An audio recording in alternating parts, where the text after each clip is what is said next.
ओवैसी जी मुस्लिम समाज को एक इशारा कर रहे हैं और ये बताना चाह रहे हैं ऐसी क्या वजह है कि मुसलमान एमपीज़ बन के नहीं आ रहे हैं।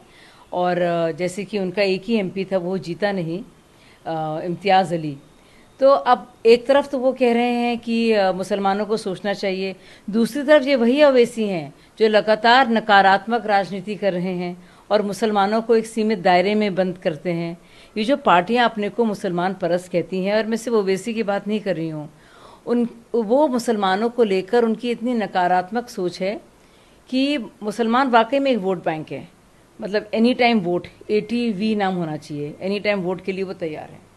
तो आप देखिए कि अगर मुसलमानों को हमेशा यही सिखाया जाता है कि आपको भाजपा के खिलाफ वोट देना है, यानी कि नकारात्मक वोटिंग है उनकी, पॉजिटिव वोटिंग नहीं है, डेवलपमेंट के लिए नहीं है, एजुकेशन के लिए नहीं है, किसी भी तरह से रोज़गार या तालीम के लिए नहीं है, तो जाहिर सी बात है यही नतीजा होगा।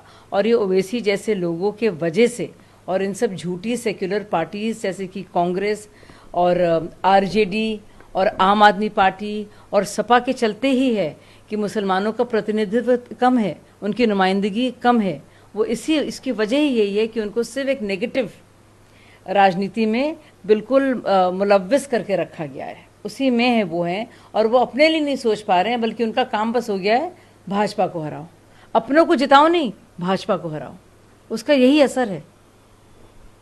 उन्होंने विपक्ष पर पलटवार किया। इंफ्रास्ट्रक्चर परियोजनाओं की गति तेज होने से अधिक नौकरियां पैदा होंगी। पीएम ने कहा राज्य को दुनिया की वित्तीय महाशक्ति और मुंबई को फिनटेक राजधानी बनाने का लक्ष्य रखा गया है। लेकिन इसी पर पलटवार पी चिदम्बरम ने किया। उन्होंने कहा कि जो बजट है उससे अपेक्षा है लोगों की, प्रधानमंत्री को बेरोजगारी और मूल्य वृद्धि पर ध्यान देना चाहिए। उन्होंने कहा उन्होंने ये भी कहा सरकारी आंकड़ों के अनुसार खुदरा जो मुद्रास्फीति है 5.1% है, और हम ग्रामीण क्षेत्रों की बात करें तो वहाँ और ज़्यादा है। यदि बजट बेरोजगारी और मूल्य वृद्धि पर ध्यान देता है तो मैं इसे 100 में से 50 अंक दूंगा। देखिए, प्रधानमंत्री जी ने साफ कर दिया है कि जहाँ तक बेसिक इंफ्रास्ट्रक्चर बढ़ाने की बात है, हमारे हर एक बजट ने इस पर ध्यान दिया है। आप नौकरी बढ़ाने की बात करते हैं, नौकरियां कहाँ से आएंगी? अगर आप अपने बेसिक इंफ्रास्ट्रक्चर को, यानी कि बुनियादी ढांचे को बढ़ाने के लिए और उस तरह के काम और योजनाएं या परियोजनाएं लाएंगे, तभी तो नौकरियां बढ़ेंगी। और इसी के चलते प्रधानमंत्री जी ने ये बात कही है और महाराष्ट्र में कहा है कि इसको गति देने की ज़रूरत है, यानी कि ज़्यादा से ज़्यादा इंफ्रा पर ध्यान दिया जाए, लोगों को नौकरियां मिले, लोगों को रोज़गार मिले और हमारा इजाफा भी हो, हमारे इंफ्रास्ट्रक्चर में वो बेहतर भी हो। यही एक तरीका है इकॉनमी को पंप करने का और अपने बेरोज़गारी को कम करने का। लेकिन अगर आप देखेंगे कि RBI की जो रिपोर्ट आई है लेटेस्ट, उसमें आप देखेंगे कि पिछले 4-5 साल से 8 करोड़ नए रोजगार दिए गए हैं। तो चिदम्बरम जी भी और पूरी कांग्रेस पार्टी ये झूठे नैरेटिव को फैलाने से बचे, क्योंकि इसमें कोई सच्चाई नहीं है। आप कितना फेक नैरेटिव आप देंगे लोगों को? और लोग ये भी जानते हैं अगर कोई सरकार बेरोजगारी से या इन्फ्लेशन से, मुद्रास्फीति से अगर निजात दे सकती है, उसको रोक सकती है, तो वो सिर्फ और सिर्फ मोदी जी की सरकार है जो कर सकती है, जैसा उसने करके दिया है। वो बात इन्फ्लेशन की कर रहे हैं, मुद्रास्फीति की कर रहे हैं। अब आप पूरे सब देशों को देखिए और हमारे देश को देखिए किस तरह से हमने कंटेन किया है। अगर आप 10 साल देखेंगे UPA को और 10 साल देखेंगे NDA को, तो सबसे कम औसत दर जो रहा है इन्फ्लेशन का, वो NDA के दौरान रहा है, बावजूद इसके कि हमने देखा है कि ग्लोबल सप्लाई चेन में कितनी दिक्कत आई रशिया यूक्रेन वॉर के चलते, कोविड के वजह से भी कितनी दिक्कतें आई। उस सबके बावजूद हमने इन्फ्लेशन को कंट्रोल करके रखा है, कंटेन करके रखा है। और वर्ल्ड बैंक ने तो बहुत तारीफ भी की है हमारे काम की, और सारी इंटरनेशनल जो एजेंसीज हैं वो हमें निवेश का एक बहुत ही अच्छा प्रेफर्ड डेस्टिनेशन मान रही हैं। समाजवादी पार्टी के सांसद रामगोपाल यादव का भी बयान आया। उन्होंने कहा ऐसा लगता है कि बीजेपी के झूठ का बुलबुला फूट गया है, लोग उनकी चालों को समझ गए हैं। लोगों ने लोकसभा चुनाव समेत हर धार्मिक स्थल पर बीजेपी को हराया है। अयोध्या का जिक्र किया उन्होंने, सीतापुर, चित्रकूट, नासिक और रामेश्वर से लेकर भगवान राम से जुड़े हर स्थान पर बीजेपी को हार दी।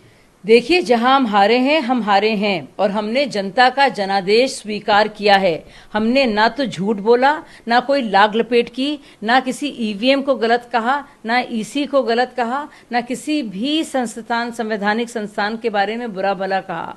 हमने उसको माना है, उसकी जिम्मेदारी ली है पूरी तरह से। और ये विपक्ष की सरकार है जो अभी तक मानने को तैयार नहीं है कि उनकी हार हुई है। अभी तक मानने को तैयार नहीं कि कांग्रेस की तीसरी सबसे बड़ी हार 40 सालों में हुई है। ये उनको अभी भी यकीन नहीं आ रहा है कि वो सच में हारे हुए हैं। तो अब ये बड़ी बड़ी बातें कर लें, बल्कि विपक्ष का सारा झूठ अब सामने आ रहा है। जिस तरह से उन्होंने संविधान को बदलने की बात कही, उसका झूठ सामने आ गया कि हम देख रहे हैं कि अब संविधान हत्या दिवस है, जो साफ तौर से बताता है हर एक इंसान को कि संविधान के हत्यारे दरअसल ये कांग्रेस पार्टी है। इसके साथ साथ जो खटाखट स्कीमों की बात की थी, उसकी भी असलियत सामने आ गई है। उन्हीं के लोग पूछ रहे हैं कि भाई आप तो कह रहे थे खटाखट पैसे मिलेंगे, तो ये बात आप हिमाचल में क्यों नहीं करके देख सकते? ये बात और जा रहे सारा स्टेट्स में जहाँ पे इनकी सरकारें हैं, वहाँ खटाखट स्कीमें लाएं। कौन रोक रहा है इनको? तेलंगाना में ला सकते हैं, हिमाचल में ला सकते हैं, लेकिन वहाँ लाने से बच रहे हैं। ऐसी क्या वजह है? तो आप समझिए कि ये इनका झूठ का, फेक नैरेटिव का बुलबुला असल में इनका फूटा है, और लोग समझ रहे हैं कि किस तरह से अलग अलग बातें कर कर, अलग अलग एक प्रोपेगेंडा कर कर, जिसका कोई आधार नहीं था, वो इतनी सीटें जुड़ा पाए हैं। लेकिन तब भी मोदी जी हमारे प्राइम मिनिस्टर हैं, लोकसभा में बिल्कुल तय है कि कौन जीता है, और इतनी कम सीटों पर भी इतनी डींगे हाँकना अच्छा नहीं लगता है। जो सीटों पर जीत दर्ज की है, उनमें से एक पर 1000 वोटों का अंतर है, दूसरे पर भी लगभग इतना ही अंतर है।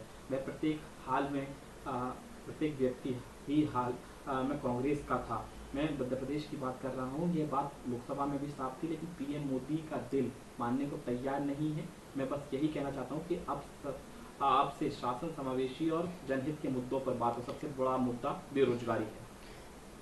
मनोज जी शायद ये बताने से कतरा रहे हैं कि जिन सीटों में गैर बीजेपी पार्टियों की जीत हुई है, उसमें अंतर क्या है। मंगलौर की सीट में 430 सीटों से हारा है भाजपा का प्रत्याशी, तो कम से कम वो औरों के बारे में बताते, क्योंकि औसतन यही 1000 और 300-400 से भाजपा वाले भी हारे हैं। तो कम से कम अगर वो कोई भी फिगर को कोट करते तो सोच समझ के करते, दोनों तरफ से करते, तो उनकी बात में भी विश्वसनीयता ज़्यादा होती। जहाँ तक बात है बेरोजगारी की, आप देख रहे हैं बेसिक इंफ्रास्ट्रक्चर को लेकर, बुनियादी ढांचे को लेकर जो नई योजनाएं हैं उनको गति देने की बात की जा रही है। मुंबई में हम फिनटेक कैपिटल की बात कल ही कही है, लेकिन सारी परियोजनाएं और योजनाएं जो हैं, चाहे वो हाईवेज की बात हो, रोडवेज की बात हो, चाहे पुलों के निर्माण की बात हो, एक्सप्रेसवेज की बात हो, चाहे रेल को लेकर इंफ्रास्ट्रक्चर की बात हो, रेल के डब्बों की बात हो, हर एक जगह आप देख रहे हैं कि सारे प्रोजेक्ट्स में अब और गति दी जाएगी ताकि रोजगार बढ़े। आप इन लोगों से पूछिए कि कोई भी इनके पास कोई भी विजन या कोई सोच है?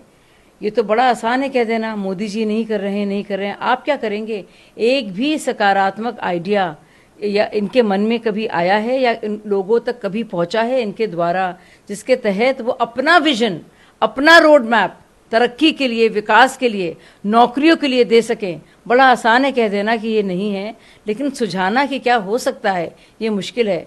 तो इस तरह की लगातार नकारात्मक राजनीति से बचें और इस बात को मानें और तस्दीक करें कि हमारे देश के प्रधानमंत्री तीसरी बार मोदी जी ही हैं और कोई नहीं है।